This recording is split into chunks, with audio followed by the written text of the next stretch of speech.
Olá, boa tarde, internautas da TV 247, eu sou Daiane Santos, estamos aqui dando prosseguimento à nossa programação de hoje. Nós, como vocês devem saber, vamos falar agora sobre cotas raciais, né? Numa semana que se marcada pela 131 anos, né, da assinatura da Lei Áurea, muito se fala, muito se discute sobre a importância da data, os efeitos que ela provoca na história, nos reflexos do Brasil, e falar sobre história também é fazer ciência, né?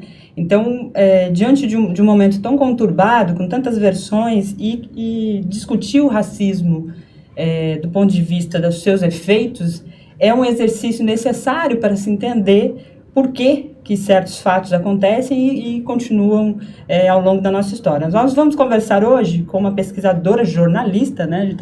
Somos profissionais do mesmo ramo, e uma jornalista entrevistando outra sempre causa aquele certo nervosismo de ambas as partes, né? Porque você pode ser avaliada também pela outra. Nós vamos conversar com a Tatiana Cavalcante Oliveira. Botosso? Eu falei, tem que falar direitinho o nome, porque senão o jornalista também Mas todo mundo me conhece como Tatiana Oliveira. Tatiana Oliveira. Fez uma pesquisa de mestrado na USP que trata sobre a questão de como as mídias, né, particularmente as revistas, e aí ela vai falar quais foram as revistas, trataram o tema das cotas raciais que foram implantadas no Brasil a partir dos anos 2000. Tatiana, muito obrigada pela sua participação aqui conosco, tudo bem? Tudo bem, boa tarde. Boa tarde. A gente atrasou um pouquinho porque, como ela mora em São Paulo, quem mora em São Paulo sabe que trânsito é uma maluquice. Então, eu estou falando isso porque os nossos internautas sempre cobram da gente aqui começar no horário marcado, etc. Mas foi por isso. Tatiana, você fez uma pesquisa que aborda essa questão da abordagem midiática. Primeiro, por que você se interessou em fazer uma pesquisa como essa? Ela já vinha sendo desenvolvida na sua graduação? Como é que foi? Bom, primeiro eu vou ter que explicar um pouquinho, né, sobre mim, né, sobre a minha pessoa, sobre todo o meu processo. Eu sou jornalista, sou de Santos, né, sou nascida em Santos, sou jornalista e vim para São Paulo em 2006 e em 2008 eu entrei no curso de especialização e aí eu comecei eu fiz um curso em 2008, foi muito importante, chamava Lição 120 anos de quê, né? E aí eu comecei já na especialização, eu fiz uma pesquisa sobre o programa Manos e Minas e comecei a pesquisar também a questão do racismo mediático, né? Principalmente com o Muniz Sodré. E aí a partir daí, eu comecei a me interessar por isso e comecei a militar. Minha mãe é uma militante também, né, feminista, já desde criancinha, assim, eu já participava da militância, E ela é professora também. Então, assim, inclusive, o que aconteceu? Seu trabalho a ela e a sua sogra. E assim, a minha mãe, ela é professora de ensino fundamental, né, ela acabou indo para a militância da sala de aula, né? Ela me diz, né, que ela parou de frequentar, né, as reuniões e tudo do movimento, mas foi para a militância na sala de aula. Então, eu comecei a me interessar por essas questões e fui fazer o mestrado. E, assim, eu via que muito desse discurso, né, qual que foi o X da questão que me fez pesquisar isso? O discurso da mídia não batia com o que a gente via nos movimentos sociais, né? Porque eu também sou militante, né? Também sou ativista, né? E aí eu falava, não, então esse discurso não está mostrando, né, o que de fato acontece, porque já existe, né? Existiam vários fatores, já era uma luta do movimento negro há muito tempo, né? A gente lembrando assim que a primeira organização importante do movimento negro foi a Frente Negra Brasileira, né? Isso no pós-abolição, que já lutava por colocações no trabalho, né? Mas assim, já o movimento negro unificado em 78 já reivindicava isso. O Estado brasileiro em 69 assinou um acordo com a ONU, né, se comprometendo a ter políticas de ações afirmativas em plena ditadura, né? Então, assim, tinham várias questões que não eram abordadas pela mídia, né? E aí, por quê? Né? Ficou isso, né? A gente sempre tem um problema aí para pesquisar, né? Quando a gente está investigando. Então, a minha questão era essa. E aí, a partir daí, fiz toda uma investigação sobre o racismo no Brasil, sobre a mídia, né, sobre a questão da mídia, né, e aí a quem essa mídia representa, sobre o movimento negro, as políticas de ações afirmativas, até chegar em como a mídia trata essa questão do racismo no Brasil, né, mas foi esse caminho que eu percorri, assim, né, porque me chamava muito a atenção estar também no movimento e estar na academia e ser, enquanto jornalista, perceber que a cobertura da mídia era, primeiramente, super contrária à questão das cotas, né? O porquê disso? Por que ser tão contrária? Né? Se a mídia até entende em vários momentos que existe sim racismo e tudo, por quê? Né? Denuncia, né? Embora seja muito numa esfera particular, né, e a gente sabe que o racismo ele é estrutural, né, ele vai estruturar todas as relações institucionais, né, da nossa sociedade, mas mesmo assim, né, tinha aí o que era, né, então a minha investigação partiu por esse incômodo, digamos assim. Na sua pesquisa você faz uma introdução, de certa forma, né, dos aspectos históricos, para depois entrar na pesquisa em si e no fato em si. Na segunda-feira, como eu disse, abrindo aqui o programa, 131 anos da Lei Áurea. O movimento negro, os movimentos sociais apontam, né, já há alguns anos que essa versão colocada como uma benese, um entendimento de que a escravidão era uma coisa danosa, uma coisa ruim, era uma coisa que não deveria ter sido feita. Essa versão colocada para a Princesa Isabel foi desmontada, de certo modo, até por conta mesmo das pesquisas, do desenvolvimento de apuração de certos aspectos daquele período, principalmente até pela imprensa mesmo, né? Os jornais abolicionistas do período e tal. Eu queria que você falasse um pouco desse aspecto histórico que envolve esse racismo estrutural que você apontou nas suas primeiras colocações. Qual a interferência desse racismo estrutural para esse entendimento que a imprensa tem em relação à questão da não inclusão efetiva da população negra nas universidades? Bom, é um longo percurso, né? Mas assim, pensando em termos de Lei Áurea, né? O que aconteceu? De fato, o mundo todo, né, entrando no capitalismo, entrando num processo de industrialização, já não interessava mais a sociedade, principalmente a sociedade europeia, que houvesse escravismo. Porque enquanto interessou, a Inglaterra ganhou muito dinheiro com isso, né? Vários países europeus lucraram muito com essa mercantilização dos corpos, né, que foi o escravismo, como a gente conhece, né? Então, a partir desse momento, para o capitalismo crescer, né, foi necessário que houvesse uma mão de obra assalariada. E no Brasil, foram duas questões, porque assim, a gente entende que a Lei Áurea, ela não foi conclusa, essa abolição foi inconclusa, né? É só a gente olhar os números da violência e da mortalidade das pessoas negras no Brasil, né? Até mesmo uma família negra indo para um chá de bebê está à disposição de ser alvo da polícia, de ser alvo do exército, de ser alvo das balas, né, de 200 e poucos tiros, né. Então, assim, a gente entende que essa abolição, de fato, não nos deu uma liberdade plena, não nos deu o direito a uma cidadania plena. É isso que o movimento entende. Por quê? Porque se aboliu a escravidão e aí se apoiou um outro projeto no Brasil, que foi o projeto de imigração. Então, esse projeto, ele atuava na esfera do embranquecimento da população. Existia uma intenção, o Estado brasileiro tinha uma intenção de branquear a população brasileira, né? Então, assim, para o negro não poderia mais trabalhar sendo escravizado, mas ele também não tinha um perfil para ser assalariado.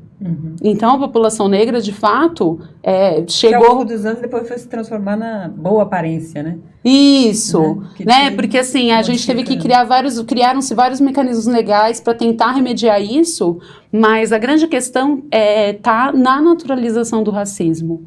Porque a partir do momento que com a colonização se consolida a Europa e se consolida as Américas, que não existiam antes da colonização, você cria também categorias raciais, que não existiam antes. Então você cria o termo negro, né, o termo índio, o termo branco, né? Você vai na África e ninguém é negro na África, né? Na África as pessoas elas se identificam de acordo com o seu país ou a sua comunidade, né? Na África, até muito antes de existirem os países do continente africano, já existiam os bantus, os iorubás, né? Já existiam os povos africanos, né? E ninguém se identificava enquanto negro.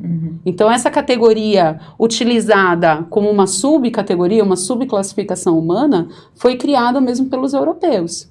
Então, e a mídia vai refletindo isso, né? Sim, porque assim, a gente tem que entender os processos, né? Primeiro, quando a gente tem a carta de Pero Vaz de Caminha, que é uma coisa que eu abro um pouco minha dissertação com isso.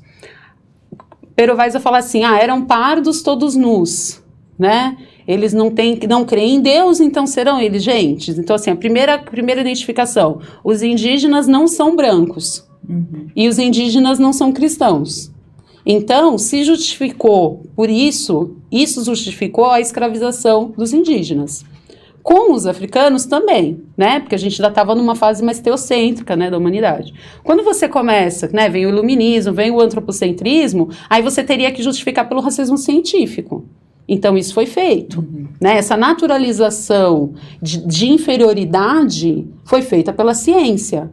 Que no Brasil, quando começam as primeiras faculdades, né, você começa a ter os primeiros intelectuais brasileiros, né, e logo depois, né, da Lei Áurea, você começa a ter as primeiras faculdades, os primeiros intelectuais que dizem que o problema no Brasil está na cor da sua população, porque você tinha uma grande maioria de população negra. Né? E, inclusive, né, o Brasil vai, né, o diretor do Instituto Geográfico Brasileiro vai para a Inglaterra e vai dizer que em 100 anos, isso foi em 1911, não existiriam mais negros no Brasil. Né? Isso era um projeto de Estado, branquear a população. Isso não foi só no Brasil, foram em vários países da América Latina. A Argentina e o Uruguai foram os mais bem-sucedidos, mas assim, não foram só eles, tá? Foram vários países. Né? E aí, o que acontece? Né? Acontece que você tem esses primeiros intelectuais que são racistas, né, e você já classifica, né, já tem uma classificação social a partir da cor da pele, né. Então, com a imigração, os trabalhadores preferidos eram os trabalhadores brancos, então eles eram escolhidos para trabalhar nesse processo de industrialização brasileira. Até 1930, que é quando Getúlio tem uma lei que protege o trabalhador nacional. Não o trabalhador negro, mas ele protege o trabalhador brasileiro. Então, ele vai dar um percentual mínimo de trabalhadores brasileiros. Né? Aí a população negra começa a entrar no mercado de trabalho. Nessa época também a Frente Negra começa a tentar trazer a população, reivindicar, né, estar presente no mercado de trabalho, mas assim, até então, não. Até então a população negra era sempre preterida para o trabalho assalariado. E a imprensa nesse processo, ela vai tomando, numa política de Estado, ela também vai assumindo esse discurso de que, por exemplo, nas universidades, a participação de um negro dentro da universidade, me recordo aqui do Luiz Gama, por exemplo, que fez direito sem cursar efetivamente, mas na luta política, Luiz Gama juridicamente não poderia frequentar São Francisco. Aí ele fez, eu acho que é líbelo que chama. Ele foi líbelo, né? Ele estudou, sim, mas sem ser aluno oficial. Né?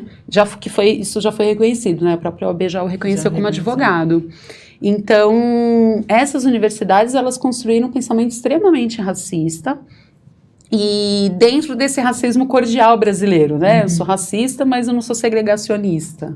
Né, bem diferente dos Estados Unidos, né, mas assim, as pessoas falam, mas nos Estados Unidos é mais cruel. Não existe racismo mais cruel nem menos cruel, é cruel de toda forma, né, e aí você tem Gilberto Freire falando de uma certa democracia racial, né, e enfim, mas assim, só voltando à questão da imprensa, as primeiras notícias da população negra na imprensa brasileira, né, que foi em 1808 que inaugura a imprensa, quando a corte portuguesa vem para o Brasil, são notícias de compra e venda de pessoas escravizadas. Então a população negra começa a ocupar os jornais nessa parte, nessa editoria. Né? Comercial ou na fuga, né?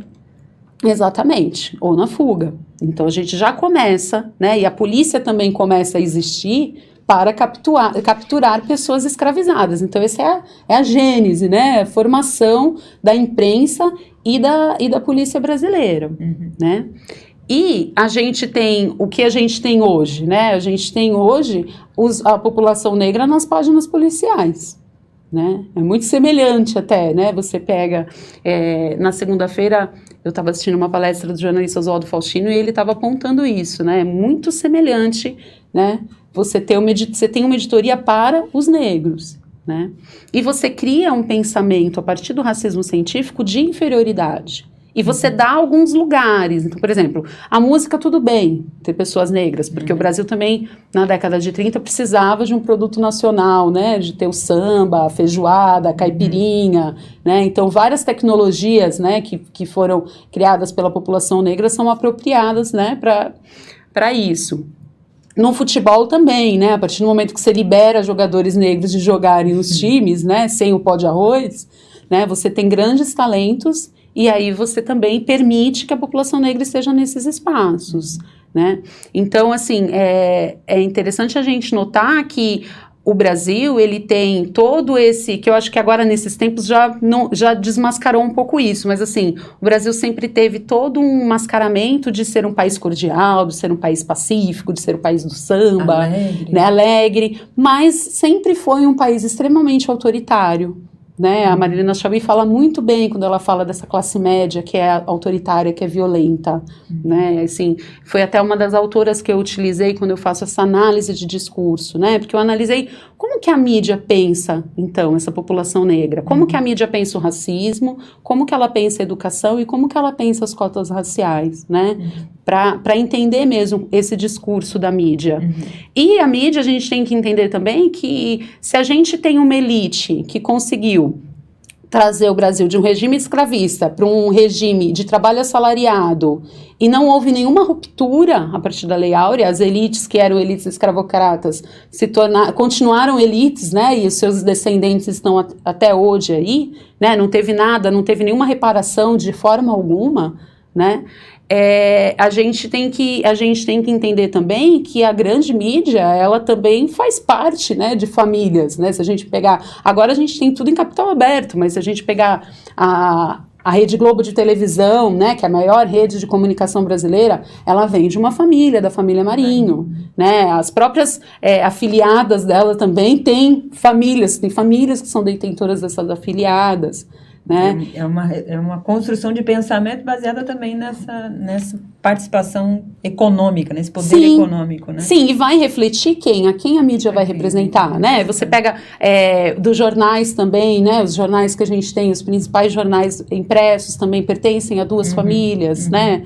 As revistas também, a revista mais distribuída também pertence a uma outra família, né? Então, quando a gente pensa nisso, a gente pensa, poxa, mas isso vai remontar então esse pensamento, né? E qual até você chegar num perfil de quem é o jornalista que está atuando ali, né? O que ele traz, né? Então, mas assim, a mídia, ela de fato, ela vai trazer esse pensamento, né, entrando mais um pouco nas cotas, eu me recordo quando assim que iniciou essa discussão no Brasil, de forma muito mais nos movimentos, a imprensa não abordava tanto essa questão, e com a chegada dos governos mais progressistas, essa pauta, que era uma reivindicação antiga dos movimentos sociais no Brasil, ganhou força, né? E se efetivou de forma muito, muito forte, principalmente pelas universidades.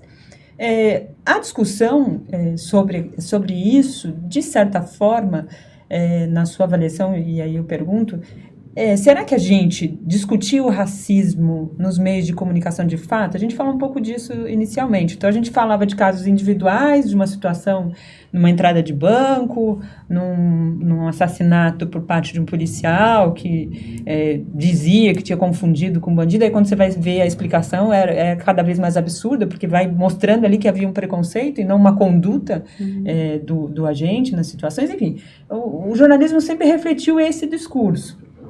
Do ponto de vista do jornalismo.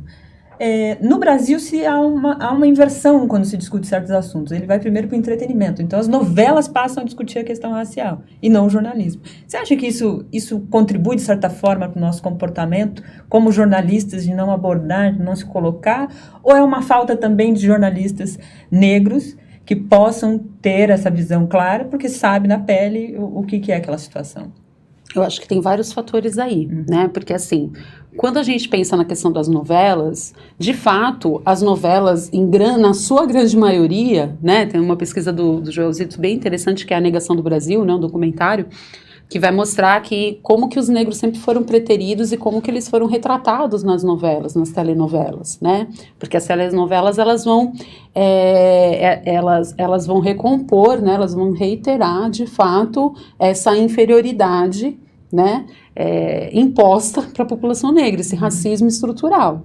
Salvo algumas, né? Alguns papéis ou algumas novelas tiveram viés diferentes, né? E na questão do jornalismo, o racismo, ele foi naturalizado, né? Esse pensamento, a gente tem que entender que desde 1500, desde a colonização, esse pensamento, ele vai sendo naturalizado e ele vai sendo reificado, né? Então, o que a gente tem que entender é que, por exemplo, quando a gente pega materiais didáticos, quando a gente começa na educação. Na propaganda. Começa na educação, passa pela propaganda, passa por todas as mídias, né? O Muniz Sodré, ele traz alguns fatores desse racismo midiático, né? Um deles é a invisibilização.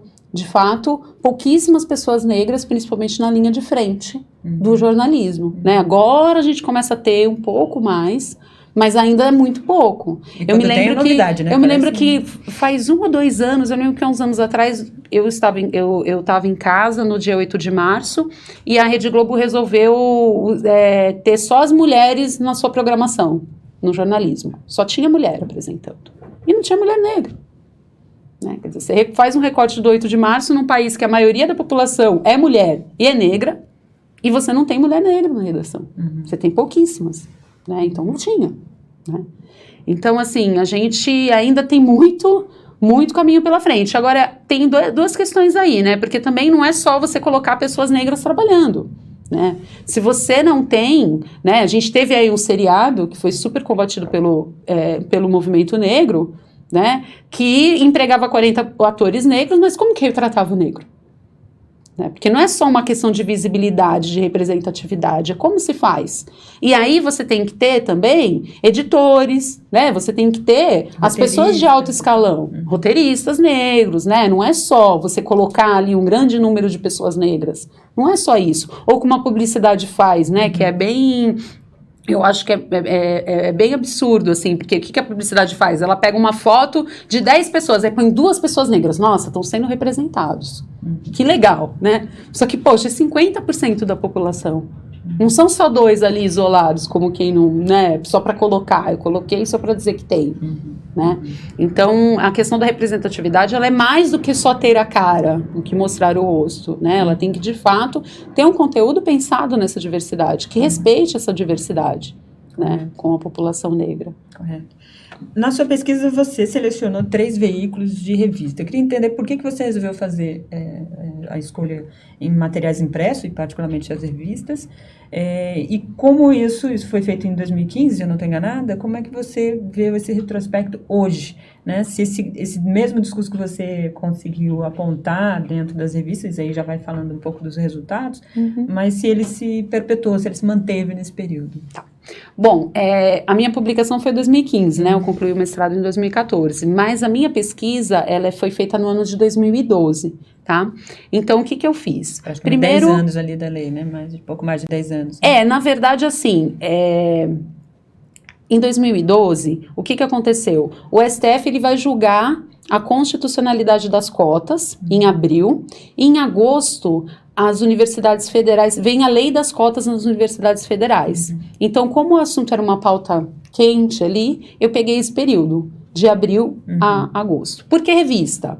Porque eu trabalhei com análise de discurso, então análise de discurso a gente faz uma análise mais qualitativa e a gente precisa de um corpo de pesquisa menor, né? Não daria para eu trabalhar com jornal, né, nesse curto espaço de tempo que a gente tem. Diário. Né? Que é diário. Então, o que eu fiz? Eu escolhi 3 revistas de perfis editoriais diferentes, né?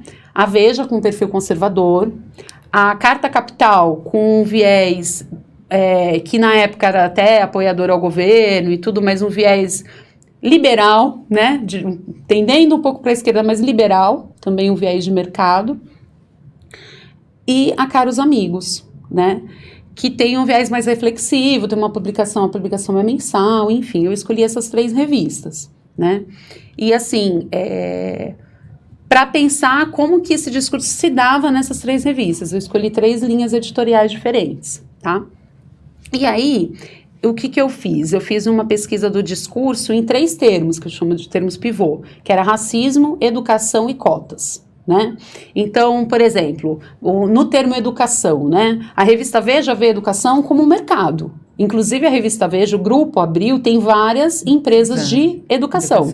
Né, publica livros, enfim, tem Abril Educação, né, é um dos maiores motes do Grupo Abril. Né? A Carta Capital já pensa, eu vou um pouquinho para a conclusão, assim, claro, né? Claro. O que eu acabei constatando, né? A Veja muito conservadora, a Caros Amigos mais à esquerda, inclusive porque os artigos que eu pesquisei, as notícias que eu pesquisei foi do Joel Rufino dos Santos, né? E o Joel é um historiador negro, né? Já, né, ele escrevendo no movimento. E a Carta Capital, muito em cima do muro, né? Então, assim, principalmente no racismo. A Carta Capital não assume se ela se existe racismo, se não existe, o que ela pensa. Se a cota é importante. Ela fica ali, na questão da cota, ela vai trazer mesmo o que foi instituído, que veio do governo, que foi instituído, fato, né? E fica bem em cima do muro. A Veja, super contrária, né? Eu encontrei muitas coisas absurdas, assim, na revista Veja, né? Porque, assim, ela vai assumir que existe racismo, sim, que existe uma desigualdade entre a população branca e negra, porque isso é um fato, não tem também como, né, se negar um fato, né? Um fato não se nega, mas ela não vai admitir os mecanismos para se sair disso, para se acabar com essas desigualdades, porque na verdade as cotas socio-raciais, elas são políticas de ações afirmativas temporárias, né? Elas vão ser revistas agora em 2020, se eu não me engano, 2022, que é 2012 a 2021, 22, 10 anos depois ela tem que ser revista. Por quê? Porque o objetivo das cotas é que a gente tenha mais diversidade na universidade, que você atinja o objetivo da universidade pública, que é servir ao público brasileiro, e não só uma classe da população, não só uma camada socioeconômica da população, mas a população em geral. Né? Então, com a reserva de vagas socio-raciais, você consegue reservar metade dessas vagas nas federais para essa população, que é quem paga as universidades públicas, né? Porque as universidades públicas são pagas com os nossos impostos, né? Então, assim, uma das minhas percepções foram essas, né? A Veja extremamente conservadora, o tempo todo atacando. A Veja enxerga a educação para os pobres diferente da educação para os ricos. Ela entende que a população rica que tem mais acesso, classe média alta, que tem mais acesso à cultura, o que ela chama de cultura, né, a cultura que a gente chama de erudita, né, enfim, essa cultura mais, né, socioeconomicamente valorizada, mas ela entende que essa população, que tudo bem, essa população tem aula de filosofia, de sociologia e tal, mas a população pobre precisa ter uma educação instrumental, uma educação para o trabalho. Porque se ela já tem toda essa defasagem, que ela chama de defasagem cultural, bem entre aspas, né? Se ela tem toda essa defasagem de aprendizagem, né, por conta da escola pública, ela tem que aprender matemática, ela tem que ter uma educação para o trabalho. Para ela conseguir, inclusive para ela conseguir ascender economicamente. Né? Então, ela vai tratar a educação dessa forma, ela vai pormenorizar o racismo, né? Ela não vai dizer de jeito nenhum que isso é uma luta do movimento negro, e ela vai ser contrária, bem, né, descaradamente, radicalmente contrária às cotas. Ela, num período que a gente acompanhou, muito da parte da mídia, particularmente a Veja, colocava a questão das cotas como se fosse uma forma autoritária do governo, querendo impor uma decisão, ou seja, vai incluir e tem que fazer isso, forçando uma participação. E, por outro lado, o discurso também era de que a questão racial estava mais ligada à questão econômica do que do ponto de vista racial, étnico, né? Da pele negra, da pele parda, que seja. E a partir desse discurso, muitos se diziam assim, o preconceito no Brasil não existe, o problema aqui é que existem pobres. Então, o certo seria fazer cotas para a população mais pobre e não fazer uma cota racial, porque isso incentiva o preconceito. Nessa análise que você fez, você conseguiu perceber esse tipo de discurso, essa tese presente? Sim, tinha esse tipo de discurso, e aí nesse discurso tem vários equívocos, né? Por exemplo, a gente já sabe pela PNAD que quanto mais a população negra ascende, quanto mais a pessoa negra ascende no nível de escolaridade, maior vai ser a diferença dela salarial. Então, uma pessoa negra de nível médio, com salário médio, ela vai praticamente ganhar o mesmo que uma pessoa branca de salário médio, de nível médio, sendo homem e sendo mulher. A partir do momento que ela ascende em escolaridade, começa uma discrepância salarial. Né? Então, a partir do momento que ela faz uma graduação, que ela está com mais capacitação no mercado de trabalho, ela vai sofrer uma desigualdade muito maior em termos salariais de renda. Tá? A segunda questão é a seguinte, quando a gente... A Veja, ela vai defender os interesses dela. A gente sabe que a Veja é uma revista extremamente tendenciosa, né? Então, quando a gente pega a lei das cotas, a gente entende que as cotas, elas não são só raciais, elas são socio-raciais. Então, o que dizem as cotas socio-raciais? Elas reservam 50% das vagas para alunos vindos de escola pública. Desses 50% de vagas, a metade desses 50% de vagas vão ser distribuídas de acordo com critérios raciais do censo da população, pela unidade da federação. Por exemplo, eu não lembro agora quanto que é o percentual da população negra no estado de São Paulo, mas gira em torno de 35%, 38%, se eu não me engano.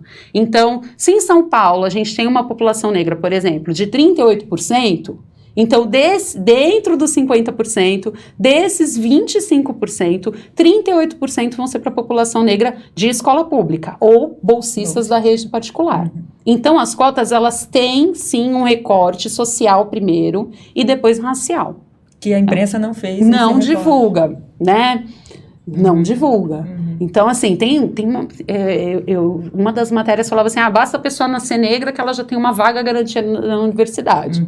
Super falacioso isso. Ninguém tem vaga garantida na universidade. A universidade não tem vaga para todo mundo de jeito nenhum, né? Não tem vaga. A disputa é grande. A disputa é muito grande. Né? Então tem vários discursos, né? Esse discurso, por exemplo, de que isso afetaria o nível de ensino, ele é puramente racista e um racismo científico perverso, né? Dizer que a população negra não tem a mesma capacidade de inteligência da população branca, isso é extremamente racista, né? Agora, em contrapartida, quando você pega, por exemplo, pesquisas, né, que eu até...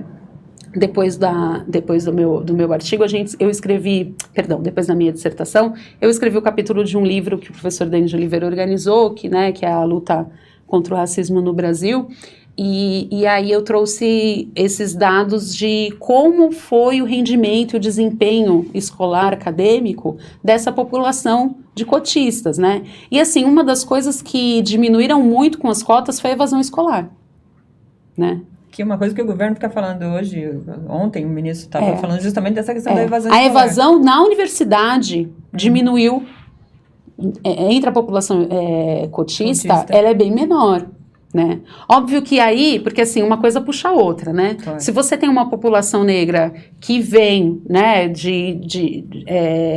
com uma renda menor, que vem de famílias com rendas menores, né? Muita gente foi a primeira pessoa da família que conseguiu entrar na universidade. Né? Ela não vai morar num bairro nobre, por exemplo, falando de São Paulo, Rio de Janeiro, das grandes capitais, ela não vai morar provavelmente tão próximo, com uma facilidade de transporte. Então, você precisa criar uma política de permanência. E né? Do curso, que às vezes é todo dia, como é que se sustenta? Sim, né? Então você cria uma política de permanência, isso mesmo.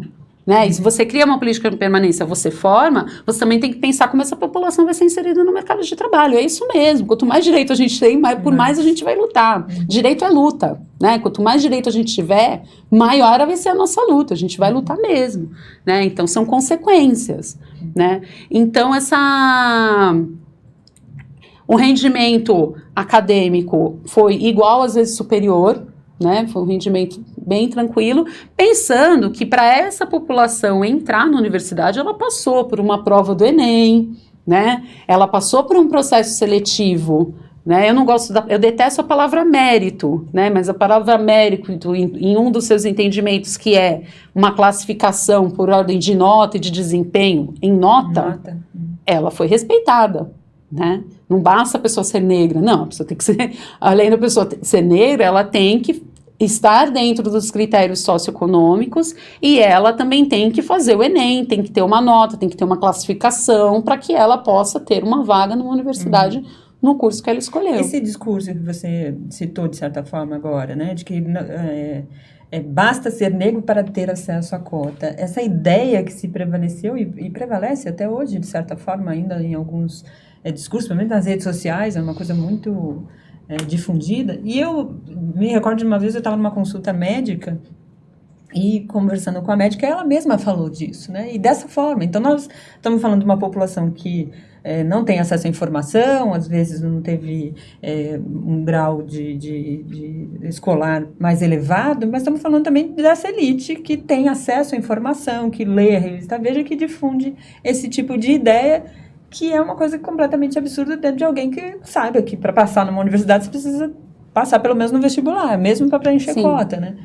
Eu acho que tem duas questões aí, né? A gente pensando hoje até nas redes sociais, eu acho que aí a gente pensa em dois discursos, né? Porque o discurso, ele é dito, mas como a pessoa ouve esse discurso também é uma outra questão, né? A gente que é da área da comunicação sabe bem, percebe bem, né? Peso, né? O que você disser, o que você publicar vai ser lido de várias formas, né? Vai ser interpretado, né? Então a gente entende que o discurso, ele vem de uma formação histórica, de uma formação pessoal de quem está dizendo. Mas quem o ouve também vai interpretá-lo, né? Então pensando que a mídia, de um modo geral, a grande mídia, né, principalmente a mídia comercial, ela veiculou discursos que reforçavam essa narrativa do perigo das cotas, né, entre aspas, esse perigo das cotas, né, agora os negros vão estar na universidade, que é um discurso extremamente racista, né, a população que lê também vai interpretá-la de acordo. Agora, o mais perverso é, por exemplo, um relato de uma professora em sala de aula dizendo que ela teve que parar a aula dela para explicar para os alunos, na época, isso acho que em 2000, já no primeiro ano do governo Dilma, mas ela teve que explicar para os alunos que a Dilma não estava fazendo uma coisa ruim quando foi aprovada a lei de cotas, que aquilo não era ruim para os negros, que aquilo não era sinônimo que os negros só iam conseguir entrar na faculdade porque tinham cotas, que aquilo era uma política que beneficiaria essa população. E isso é perverso, né? Porque atinge uma população que deveria estar na escola pública aprendendo e se empenhando e ter um horizonte de que sim, eu posso entrar na universidade pública, porque eu, por exemplo, fiz escola pública e a gente não tinha esse horizonte, né? E você introjeta na população, que são essas pessoas que têm direito ao acesso, que isso é ruim para elas. Né? Uma lei que está, na verdade, trazendo uma política de afirmação, e você convence essa pessoa, esse jovem, que tinha que estar numa fase de querer tudo na vida, de poder tudo na vida, porque quando a gente é jovem, a gente precisa disso, né? Você fala para o seu filho, olha, você pode fazer o que você quiser, você pode ser o que você quiser. E aí, de repente, o seu filho está pensando, não, mas isso vai ser ruim para mim. Como assim isso vai ser ruim? Então, isso é muito mais perverso, por exemplo. Eu dei aula no ano de 2009, alguns meses lá, quando entrou os cursos a disciplina de sociologia, durante alguns meses, eu dei aula numa escola pública, e eu lembro que eu chegava para os alunos e falava assim, olha, vocês estão no segundo ano, era ensino médio, né? Segundo ano, no terceiro ano, vocês têm que fazer FUVEST. Vocês têm direito até à gratuidade do FUVEST, tem que fazer. Se vocês não conseguirem, se vocês puderem trabalhar meio período e tudo, né, e bancar um cursinho e tudo, entre, porque nem todo mundo que passa na USP passa de primeira, você tenta de novo. Falava da minha própria experiência, que eu acabei fazendo na graduação numa universidade particular, porque eu tentei a FUVEST, não tentei de novo, né, poderia ter tentado, de novo entrar na USP. Não, vocês têm toda a condição, vocês moram em São Paulo, vocês têm toda a condição. E quando eu reproduzi o discurso na sala dos professores, indignada, porque os alunos, né, achavam que não era para eles, os professores, em grande maioria, formados pela USP, viravam para mim e diziam que não. Que absurdo aquilo que eu estava dizendo. Que aqueles alunos não tinham condição. Ou seja, você é um professor, você se forma pela Universidade de São Paulo, você dá aula e os seus alunos não... E eles não têm condição de entrar na universidade que você se formou? Então, assim, tem uma lógica muito perversa aí, sabe? E essa lógica perversa, ela passa pelo racismo. Não tem como não passar pelo racismo. É a lógica do este lugar não te pertence, é isso? É. De certa forma? Exatamente. A USP é uma não lógica me pertence, de exclusão, a USP pertence à exclusão. elite, ao jovem que tem grana para ficar estudando bastante para poder passar, então não me pertence, então nem vou tentar lá. E aí, quando a gente vai falar no racismo na educação, aí é mais perverso ainda, né? Porque tem estudos que mostram que vem desde o berçário, né? Desde o berçário, as crianças negras são menos trocadas, são pegas menos no colo, passam mais tempo chorando, em sofrimento, enfim, né? Aí a gente entra numa outra... daria uma outra discussão aí, e a gente né? também tem que ser mais forte, né? Porque a gente aguentou tanta coisa. Exatamente. Aí você tem uma grande evasão escolar no ensino fundamental, principalmente a partir do 6º ano, depois no ensino médio, né? Porque essa população não se identifica mesmo, ela já é excluída pelo olhar do professor.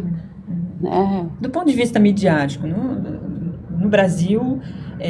se tentou durante alguns anos e até mesmo no processo da abolição, haviam jornais ligados aos abolicionistas que buscavam criar um movimento, fortalecer esse movimento. Ao longo da história, no Brasil, isso foi se dissolvendo de certa forma. Alguns nichos de mercado surgiram nos últimos anos, até por força dessa população negra tão forte, tão presente, e fruto também da luta dos movimentos sociais, negro no Brasil, a gente conseguiu ter segmentos midiáticos mais direcionados à população negra. Mas nos Estados Unidos isso é muito forte, tem canais com uma programação toda direcionada, revistas, publicações, enfim, roupa, você vai segmentando muito mais, como que no Brasil isso não aconteceu. Nos Estados Unidos a população negra é menor. No Brasil, nós somos a maioria dentro dessa miscigenação, mas você acredita que essa ideia da miscigenação e de pertencimento também contribuiu para esse discurso e a gente acabar também não ocupando mediaticamente nossos espaços, além das questões de poder mesmo, né? Bom, o que acontece nos Estados Unidos é que nos Estados Unidos é o Estado que diz para você se você é branco ou não, né? Então, o que a gente considera aqui como mais clarinho, né? Os termos que a gente usa aqui, mais clarinho, pele branca, mas com traços, né, de pessoas negras e tudo que as pessoas se consideram brancas, lá nos Estados Unidos não tem essa, né, aqui a gente tem uma tentativa, eu acho até que é um mecanismo de sobrevivência, eu não condeno ninguém que faz isso, porque se você tem um estereótipo que o melhor, o mais puro, o mais inocente, o mais favorece de alguma forma, forma. A bondade é o branco, né, o extremo positivo, e o extremo negativo é o preto, né? Porque quando a gente fala de população negra, a gente fala da população preta e parda, e o preto é o pior. Então, a tendência para uma pessoa, principalmente que ainda não tem essa consciência racial, é que ela vai querer participar, ocupar o lugar que dá mais do bom, claro, né? A partir do momento que ela entende isso, se ela naturaliza esse discurso, ela vai querer ser bom. Todo mundo quer ser bom, né? Ninguém quer ser ruim. Todo mundo quer ser bom ou parecer bom, né? Então, a partir do momento que a gente tem uma consciência racial, a gente vai entender que, embora exista esse discurso, de fato, você não precisa ser branco para ser bom. Aí já é, né, até uma libertação disso, né? Dessa naturalização. Então, no Brasil, com essa, entre aspas, né, esse mito da democracia racial, esse racismo que antes, agora não é tanto, né? Mas que antes ele era mais cordial, ele era mais disfarçado, né? Então a gente sempre teve uma desunião mesmo, né, das pessoas e uma forte naturalização.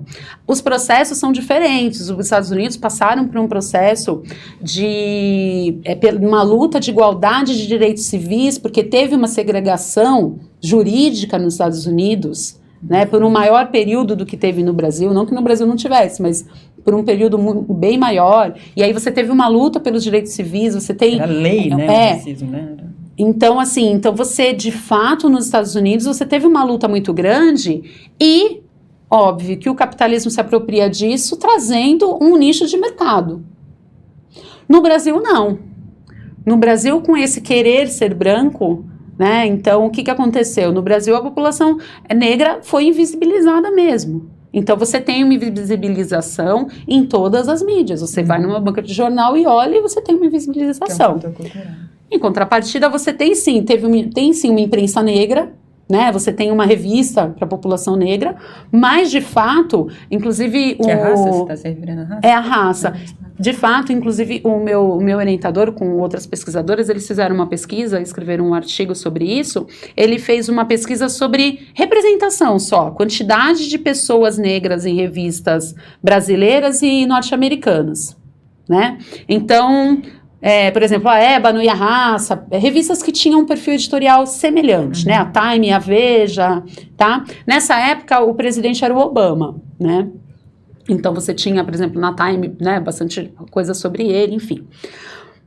Ele descobriu que, nos Estados Unidos, 9% dessas revistas retratavam a população negra, né? Tinham retratos ali, elas eram visíveis ali. E no Brasil, quase 9%. Aí você falou assim, então é a mesma coisa. Não, não é a mesma coisa. Porque se você colocar isso, se você, num nível qualitativo, nos Estados Unidos, 15% da população é negra. Então, quando você tem 9% de representação, você tem uma subrepresentação? Tem. Mas ela é muito menor, essa subrepresentação, do que no Brasil, quando você tem uma população negra de mais de 50%. Aí você não tem nem 9% de representação dessa população negra. Ou seja, é uma disparidade muito grande. Né? Por quê? Porque o Brasil ele faz isso, né? As pessoas, inclusive, os estrangeiros, eles se chocam quando eles chegam aqui e ligam a TV, né? Eles falam que parece que eles estão na Suíça, né? Porque, de fato, no Brasil, essa população ela é invisibilizada mesmo nessa representação social que é a mídia, né? Isso vai desencadeando uma série de situações aqui, a gente está apontando, né, que e aí quando você pensa, assim, alguns critérios até mesmo de teoria, teóricos mesmo do jornalismo, né, falando do jornalismo, assim, mais, né, de proximidade, por exemplo, né, o que é a proximidade? A proximidade não é do Brasil, não é a Argentina, não são os países da América Latina. A proximidade do Brasil enquanto imprensa é Europa e Estados Unidos. Você tem correspondentes em Europa e Estados Unidos e não tem correspondentes na América Latina. Né? Por que isso? Né? Então, assim, pensar quem é esse eu da mídia brasileira. Quem essa mídia brasileira está representando. Verdade. Boa reflexão, fica a reflexão no ar. Está caminhando aqui para os finalmente, vou ler alguns comentários, tem bastante gente no grupo aqui. Bem-vindo aos novos membros, a Vânia da Rosa e o Sérgio Januário. Bem-vindos vocês aqui no grupo do 247. Tem um comentário aqui, deixa eu ler, do Renê. Não é do Renê, perdão. Da Gal Evangelista. Logo, cotas que preciso de argumentos sólidos para defender. A questão das cotas é uma questão que sempre fica muito em voga e as pessoas, às vezes, se perdem nos argumentos porque entra sempre esse discurso do... É uma esmola, né? É uma coisa que se dá só para vitimizar, né? Quem aceita para se vitimizar. Mariana Sá Xavier. Tatiana, ontem encontrei o Muniz Sodré na passeata, perto do CCBBB. Diz ela aqui, quando você citou o professor, né? É um grande pesquisador, vale a pena ler bastante sobre ele. A Elizabeth Bastos, ela saúda todos aqui. Tem um comentário sobre a minha camiseta, que é da Frida. Frida Kahlo. Tem a Gal também saúda aqui o conjunto dos membros do grupo. Maria Sá Xavier, bota minha fotinha aqui, obrigada. Tem aqui alguns comentários falando sobre essa questão do discurso da mídia em relação a esse momento que a gente está vivendo hoje, né? Nós tivemos na semana passada uma entrevista do presidente Jair Bolsonaro em que ele fala que o racismo é raro no Brasil. Você que trata disso, principalmente do aspecto da narrativa, essa ideia que se tenta colocar novamente, né, de que a questão racial no Brasil não existe, o problema racial no Brasil não existe, e vindo do Estado, né, do ponto de vista do presidente da República, isso vai refletindo no conjunto das medidas que o governo vai fazer. Como é que você analisa esse momento do Brasil diante de uma situação que a gente tinha dado passos importantes, né, de certa forma. Bom, para a gente analisar esse momento do Brasil, a gente tem que primeiro entender que esse é um momento geopolítico, uma geopolítica internacional à direita, é uma geopolítica internacional mais racista, mais racializada, por conta do próprio sistema capitalista mesmo. Porque se você precisa explorar mais, né, quem você vai explorar mais? Lembrando que o capitalismo nasce com categorias raciais.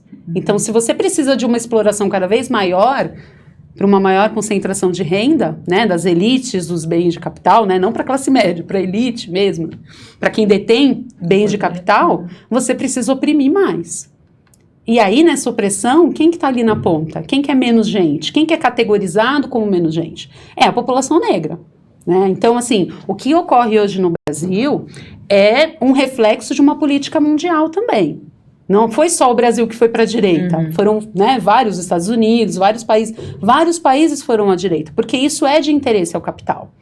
Óbvio que a gente tem na presidência uma pessoa que de fato não está preparada mesmo, né? Não está preparada para esse cargo. Mas, enfim, a fala dele, na verdade, vai refletir esse pensamento sempre que foi naturalizado no Brasil. Aqui não existe racismo. Só para a gente lembrar que em 1950 existiu no Brasil um projeto Unesco. O projeto Unesco fez o quê? O projeto Unesco, depois que teve, depois da Segunda Guerra Mundial, né, com toda a questão contra o Holocausto judeu, né, que teve, né, e toda a questão da Alemanha nazista, da Segunda Guerra Mundial, a Unesco resolve investigar o Brasil, porque no Brasil tem uma população negra grande, não tem racismo no Brasil, né? É o que se entendia. E aí, nessa época, estão surgindo as primeiras escolas de sociologia, né? A gente tem Horácio Nogueira, Florestan Fernandes, enfim. E aí você faz toda uma pesquisa, que foi o projeto Unesco, na década de 50, e descobre que sim, existe racismo no Brasil. Então, desde 1950, esse discurso de que o racismo é raro já não cola, porque já não é mais fato, não é mais fato. Né? E contra fato não tem argumento. Né? Então, a gente tem muito fato para provar que o racismo existe. Né? A gente não precisa ficar discutindo em rede social. É um fato. O governo brasileiro, aliás, o Estado brasileiro vai reconhecer que o Brasil é racista em 1995 com a marcha Zumbi dos Palmares, pelos 300 anos de Zumbi dos Palmares. Aí o Estado fala, sim, somos racistas. Criam-se os primeiros planos de direitos humanos. Mas o Brasil efetivamente vai criar políticas depois de 2001, que é depois da Conferência de Durban contra o racismo, né, a intolerância religiosa, a xenofobia, a discriminação. Mas assim, só para a gente entender esse caminho, porque agora dizer que o racismo é raro no Brasil é muito fácil, principalmente para quem não é negro. Eu sempre falo, quando eu estou dando uma aula, quando vem essa polêmica, né, às vezes as pessoas, mas teve uma vez que eu dei uma palestra que aí algumas mulheres levantaram a mão, né, e falaram assim, não, mas eu não percebo racismo, para mim não existe. Não. Eu falei assim, então, reparem que vocês não têm um perfil considerado o perfil de uma pessoa negra no Brasil. Lá fora, sim. Lá fora, né, é outro perfil. Inclusive, né? É outro perfil. Né? No mínimo, você é latino. Agora, você não tem esse perfil. Então, de fato, para você consegue ultrapassar essa barreira e não enxergar essa barreira. Mesmo que de fato mesmo, ela acabe existindo. Porque quando você pega a população parda, até de pele mais clara, você vai ver que os índices socioeconômicos são os mesmos da população preta. É por isso que o IBGE fez uma convenção junto com o movimento negro, dizendo, não, são negros, né? Os pardos e os pretos. Mas é isso, assim, eu não tenho o que discutir, não tem como discutir uma afirmação que vai contra a fatos. Não tenho o que argumentar. Verdade. Nós vamos caminhando aqui para os finalmente, queria muito agradecer a sua participação, é um tema que sempre ajuda a gente a refletir sobre coisas que, em geral, a gente vai deixando de lado, a gente só reflete sobre fatos cotidianos, individuais, né, uma conduta racista aqui, outra ali do outro lado, mas não me atingiu, então a gente vai deixando em alguns cantos. A fala da Tatiana ajuda a gente a refletir o aspecto histórico, né, da questão racial e também do ponto de vista do nosso dia a dia, que a mídia, ela constrói um pensamento. Então é importante a gente ter análise e pesquisas como essa, feitas pela Tatiana. Tatiana, muito obrigada pela sua participação aqui conosco. O convite fica renovado para uma próxima oportunidade para a gente abordar outros aspectos. Quero agradecer a participação de todos. Continuem com a nossa programação. Até mais. Tchau, tchau. Obrigada.